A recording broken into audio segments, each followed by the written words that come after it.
This is Mon Health Talk, a weekly program focusing on the dedicated physicians, nurses, and staff at Mon Health, the region's premier community hospital system.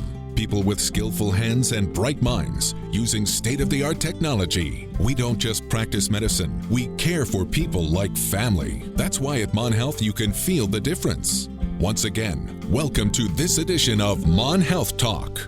And good Monday morning. Welcome to Mon Health Talk, 104.5 FM, 1440 AM WAJR. I'm Kyle Wiggs, filling in for Dave Wilson, who is off this week, and it is Heart Health Month.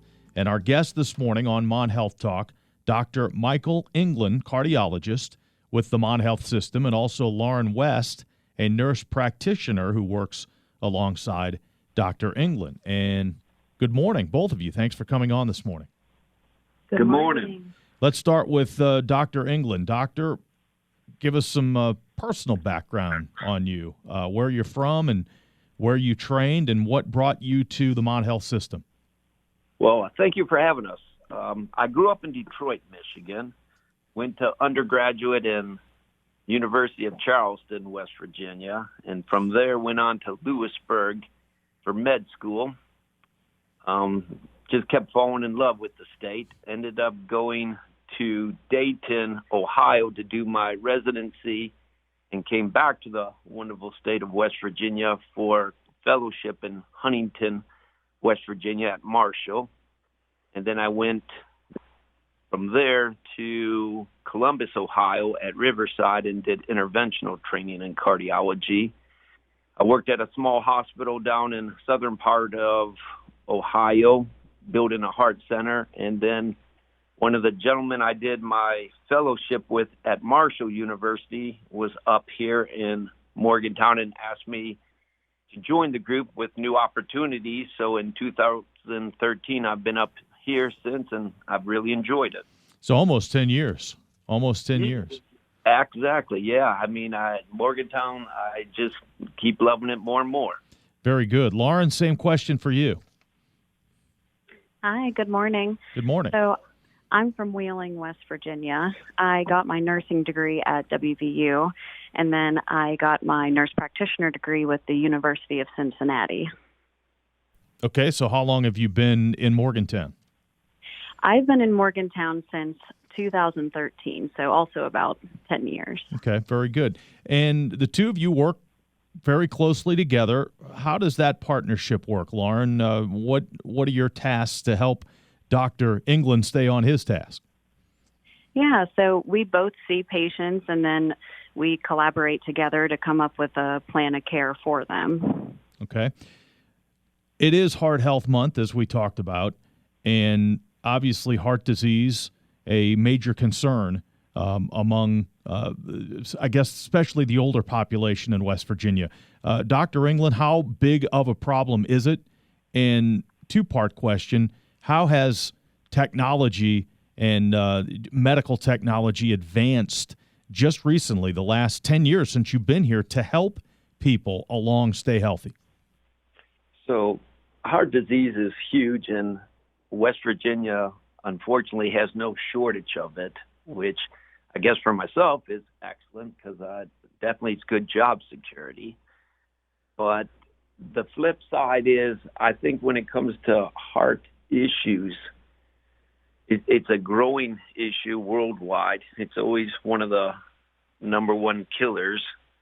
I think that when we look at technology and advancements and how much change you'll see in 10 years, it's amazing. We now are putting aortic valves in through your groin. We're fixing mitral valves through your groin, fixing aortic abdominal aneurysms through your groin. So the advancements are monumental, and the treatment's far better than it was back in the 50s, where at one time we thought that treating a heart attack was just putting leeches on a person. So we've definitely come a long ways. Yes, so the techniques are less invasive and they're less recovery time. So that seems to be good for everybody, right, doctor? Correct. So I think as we see in the world, age is getting, or people living longer because of advancements, surgeries always a great option, but it's the recovery makes it more difficult. So when you can start doing stuff more minimally invasive and a patient can go home that day or the next day, I think it's a win-win for everybody. So medical science has advanced, but Lauren, we just need to help people take better care of their hearts from the get-go, correct? What are some things people can do to protect their hearts, to take better care of their heart health? Yeah, so that's a good question. I think a lot of people know that a healthy diet and exercise are wonderful for your heart, and then seeing your primary care doctor so that they can check things like your blood pressure, trying to keep that number around 120/80, checking your cholesterol about every year, every 6 months, checking your blood sugar, and then trying to keep a healthy weight as well can all help your heart. And of course, stop smoking. If you're smoking, just stop it. I mean, I know 100%. That's hard. Easier said than done, but Lauren, take a moment and talk about the smoking cessation programs that are offered through Mon Health. I mean, you can help anybody who has a problem with smoking. Yeah, usually we like to discuss smoking cessation, and we try to bring it up as often as we can because you're right, it is a big deal, and it can help the heart and the rest of your body. And usually I like to offer the quit line to patients, and that's a great resource that people have to help them quit. Okay. Dr. Englund, one of you two mentioned there some keys: blood pressure, cholesterol, your blood sugar. Why are those numbers? Why should people know those numbers, and where do they need to be in terms of having a healthy heart? So with blood pressure, we really look for an average on that top number. If you were looking for a week's time, to be less than 130, but ideally less than 120. The bottom number, we'd like to be less than 80. I think those numbers are important because hypertension is very much a silent killer and goes up over time, and patients don't tend to watch it. So I would say as the population gets older, over 50, you do want to check your blood pressure at home every once in a while and keep us honest, because they normally check it when they go to the office, but it really matters what it is at home. As far as cholesterol, there's no such thing as too low cholesterol. The animal kingdom lives great because most of their bad cholesterol is less than 50. So watching your fats, saturated fats, keeping an eye on your cholesterol is important. I think being on the appropriate medications are good. I'm not someone that believes in blanket statements, meaning everybody should be on a statin drug. But where appropriate, I think it plays a huge part. I definitely am a strong advocate of watching your sugars, eating more appropriately. I think definitely no smoking or rubbing is very important. I think most don't realize that 1 can of rub is equivocal to almost 3 packs of cigarettes. And so the damage is very similar on the organ systems. That's a good point. We talk about smoking, but not very often do we equate the smokeless tobacco with these problems. Correct, and I think that gets overlooked. I think one key point that I would recommend to all is things that we control as patients. You control your exercise. So we would encourage everybody to exercise at least 30 minutes a day, 5 days a week. That is to your benefit. That's probably better than any medicine a physician could give you. And watching your diet and things you put in your mouth. I'm not saying don't enjoy a pizza once in a while, but it doesn't necessarily have to be every day. And then I would definitely say with other parts of your life, alcohol in moderation, as well as trying to stay away from the tobaccos or smokeless tobaccos. Lauren, as part of when a patient comes to see you, an important part is family history, and I'm sure that you get into that with each and every patient that comes to see you. How important is family history in regard to some of these heart problems? Yeah, so family history is very important. Like Dr. Englund was saying, there are a lot of modifiable risk factors that people can change. So like your diet and exercise are things that you can actively change, but your family history is not something that you can change and is important to be aware of. So if your mom, dad, brother, or sister, anyone in your family has a history of high blood pressure, a history of heart disease, a history of diabetes, you're more likely to be diagnosed with one of those conditions.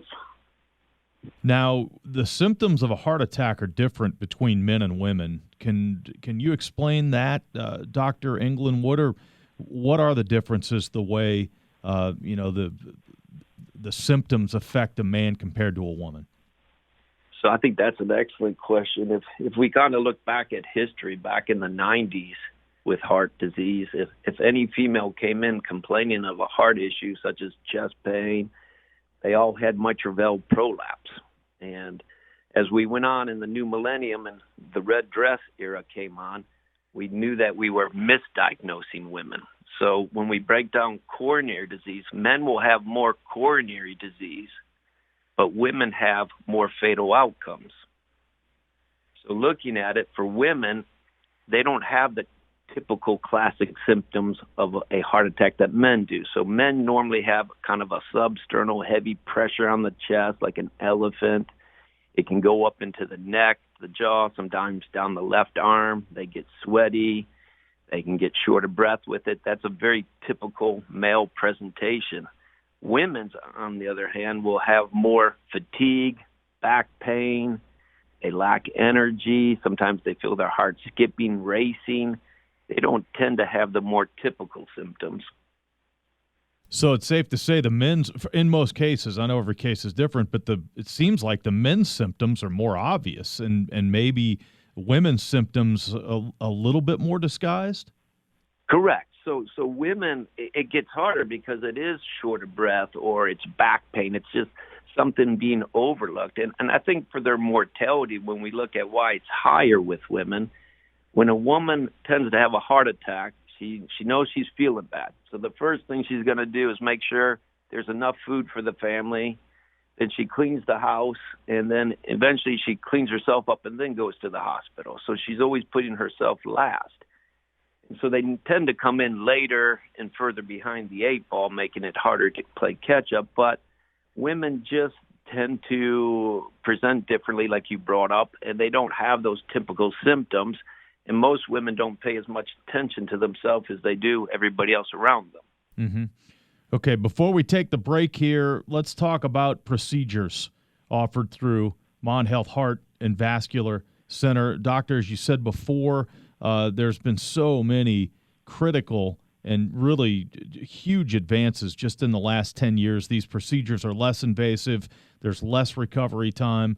I would imagine there's less stress on a patient's body when they get these procedures. What can you do for someone who presents with a major heart problem? So with major heart attacks, we go straight to the lab as fast as we can. We're putting in drug-eluting stents, which will capitalize on all the issues with stenting that we had in the past, but it helps decrease endothelialization. Patients do well. We open the blockages very quick. We get perfusion to the heart. So stent procedures are great. I'm not saying that surgery isn't an indication in some patients, but certainly stents have come a long way. As we look at valves, I think the greatest option with transfemoral valves, I think the best part is you're giving older patients that may not recover from a bigger surgery still a benefit. When we look at valve disease, when you have severe aortic stenosis, the death rate in the next 2 years is anywhere from 60 to 80%, which is huge. So some patients in their late 80s wouldn't be able to get through a surgery, but now we can fix them through the groin. So I think those are great procedures. We have a lot of procedures for patients that have arrhythmias with ablations to get rid of them. We look at trying to get patients off blood thinners by putting Watchman devices in. So it continues to grow. We even take patients to the cath lab that have huge pulmonary embolus and pull out clots. And I think it will continue to evolve. Very good. We need to take a break. We are with Dr. Michael Englund, cardiologist, and with Lauren West, nurse practitioner with Mon Health Heart and Vascular Center. We'll take a quick break. We will continue the conversation coming up after this. Now back to Mon Health Talk, a discussion of the issues, people, and procedures in healthcare today. If you have a question for one of our healthcare guests, call now at 304-296-0041. Mon Health Talk for this Monday morning, 104.5 FM, 1440 AM WHAR, and February is Heart Health Month. And our guests on Mon Health Talk Radio this morning, Dr. Michael Englund, cardiologist, and Lauren West, a nurse practitioner with Mon Health Heart and Vascular Center. And welcome back to the program, both of you. We appreciate your time. And we've got a few minutes left. And Lauren, I'd like to talk to you a little bit about some of the accolades that Mon Health has been generating with the Heart and Vascular Center. Mon Health, the first accredited hospital in West Virginia and the 24th in the country to receive the Heart Care Center National Distinction of Excellence. So what went into that award and how significant is it? Well, let me help out on this one. So in that award, I mean, they're looking at guidelines, and it's based on, to get accreditations, are you following certain guidelines and rules, such as door-to-balloon time for heart attacks, your turnover rates for your testing and your consultations, and making sure that everybody's informed. So if you were to have a procedure, how fast is it dictated? Does the primary care doctor get those results? So a lot of it's with communication, and mostly it's following guideline-based medical therapy. But it takes a lot of effort to get those awards because everybody's got to be pulling in one direction. So, it starts off with the people answering the phone, the facility you're at, with administration backing you up. And is there a strong commitment to trying to follow it, not just for 1 month, but can you keep continually doing it over and over again? Mm-hmm. A couple of more attributes. Mon Health, West Virginia's first and only AFib accredited hospital, and the first hospital in the region to offer Watchman FLX for AFib treatment. So can you explain that one? So with the AFib or arrhythmia accreditation, atrial fibrillation and the treatments have definitely evolved again over the last decades. So now a first-line treatment in the most recent guidelines for atrial fibrillation would be going to ablation, usually in the pulmonary arteries, and trying to eradicate it or get rid of this. So you need to have strong electrophysiologists that are very adept with doing these procedures. And we certainly have no shortage with our 3 excellent EP doctors. That helps give the patient more options than antiarrhythmic drugs, which are great, but have certainly a large side effect profile. The Watchman device has come up for patients that cannot be on blood thinners. So with atrial fib, where the heart's very erratic, we like to slow it down, and we like to protect you from strokes because when blood doesn't move well, it could form a clot. Most of these clots are forming in the left atrial appendage, and this procedure, Watchman, puts a little wire cage in there, and then over time, tissue grows. So those patients could come off their blood thinner, and again, we very much know that blood thinners are good, but over time, you do have increased risk of bleeding in your brain, so not all patients are strong candidates for blood thinners. Mm-hmm. Okay, so the that Watchman device helps with that. Let's jump back to the beginning here, and we'll bring Lauren back in. If a person wants to get checked out, what are the steps they need to do? How can they reach you? How can they go through the Mon Health system to get the heart care procedure started? Yeah, so they can make an appointment at our office.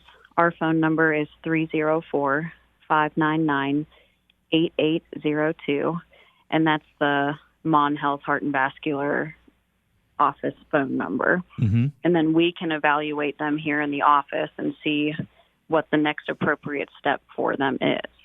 All right, so 599-8802. Is it a good idea for someone who is not experiencing symptoms to get checked out, or do you obviously there's red flags that get risen? Is it okay to get checked out, or do you kind of wait till you have some of those symptoms, or at that point is it too late?